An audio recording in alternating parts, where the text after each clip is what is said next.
Ai, mambo vipi ladies and gentlemen, guys kwa sisters. Hii ni selfie ya Kasako Media. Massive shout out kwako ambaye unazidi kuweza kusubscribe kwa ajili ya kuweza kupata more infos ambazo sisi tunazidropisha hapa kwa kupitia YouTube channel yetu. Mimi ni Kelvin. Leo ndani ya selfie bwana, tumekuja kivingine kuweza kukuletea kuhusiana na issue nzima ya trending ambayo right now dunia nzima ipo nayo. Hapa nazungumzia kuhusiana na issue nzima ya sikukuu ambazo zipo mbele yetu. Last time tuliweza kukuletea kuhusiana na issue nzima ya ule ukakasi kati ya Christmas na mwaka mpya. Ni shughuli ipi ambayo tunaanza kuisherehekea? Watu wakakunishwa vichwa, wengine wakasema ni Christmas, wengine ni mwaka mpya.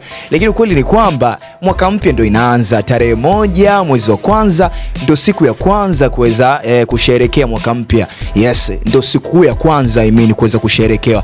Then baada ya hapo ndio tunakuja kuweza kujiacha katika upande wa nini? Upande wa Christmas. Sasa leo nimekuletea hii hapa issue ambayo na kila sababu ya kuweza kuisikiliza pamoja na kuweza kuitazama wewe ambaye umetenga time yako kuweza kuchakaza bando lako hapo mjini YouTube Benga. Yes, tunapoelekea katika hii sikukuu ya mwaka mpya, hivi ulishakukaa na kuweza kujiuliza ni nchi gani ya kwanza kuweza kusherehekea siku ya mwaka mpya? Ni swali gumu Yes, sasa leo nimekuletea hizo fact. Yes, ladies and gentlemen, guys kwa sisters, kunako huko bahari ya Pacific kuna moja kati ya nchi ambayo inapatikana huko na ipo na visiwa vyake. Hii nchi inakwenda kwa jina la Kiribati. Hii ni moja kati ya nchi ambayo imebarikiwa kuwa na visiwa takribani 33. Na katika hivi visiwa takribani 33 kunako kisiwa kimoja ambacho ni kikubwa, ndicho kisiwa ambacho kinaongoza kwa ukubwa katika hivi visiwa ambavyo vinapatikana katika hii nchi ya Kiribati. Nacho hicho kisiwa kinaitwa Kiritimati. Hii ni moja kati ya kisiwa, hiki ni moja kati ya kisiwa kikubwa na ambacho ndicho kisiwa au eneo la kwanza duniani kusherehekea mwaka mpya. Na ni kwa nini ndilo eneo la kwanza kuweza kusherehekea sikukuu hii ya mwaka mpya? Katika issue nzima ya masaa, hii ni nchi au hivi ni visiwa ambavyo vinapatikana katika ukanda ambao nchi zake zimetutangulia kwa muda wa takribani masaa 14. Hivyo ndio maana yake inakuwepo ni nchi ya kwanza au eneo la kwanza kuweza kusherehekea mwaka mpya. Kumbuka, nchi hizi zinapatikana katika ukanda wa zile nchi ambazo zimetupita sisi hapa takribani masaa 14. Na naomba tu nikwambie kwamba hii ni moja kati ya nchi ambayo inapatikana kitaa kile pale karibu na nchi ya Australia. So ukiangalia katika ramani ya dunia, unapoiona nchi ya Australia mbele yake hivi, au huu ndio upande ambao hizi nchi au hivi visiwa vinapatikana.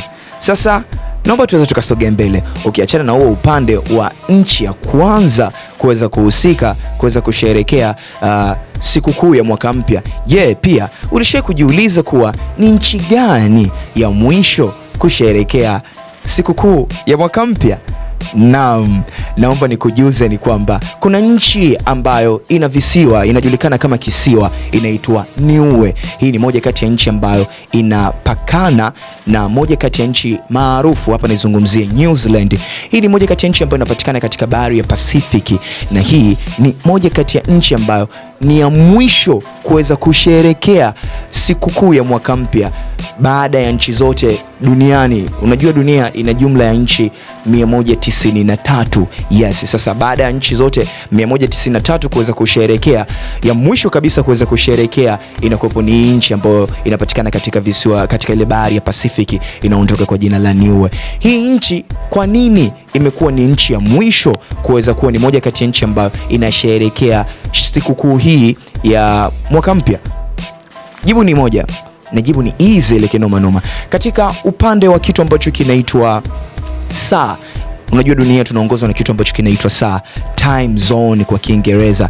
Katika zile nchi ambazo tumezitangulia takribani kwa masaa 11, basi hii ni moja kati ya nchi ambayo tumeitangulia takribani masaa 11.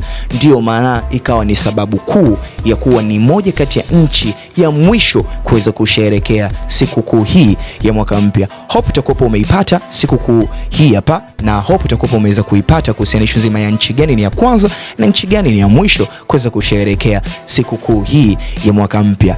Happy New Year kwako ambaye unatazama show kutoka kitaa chochote ambacho ulipo. Hii inaitwa Selfie kwa niaba ya mtu mzima Shax 24/7. Massive shout out mingi sana to my editor and my cameraman. This is Harrison, daddy father of 6 babies, front of camera Kelvin KO. Ladies and gentlemen, I wanna hear you say poor.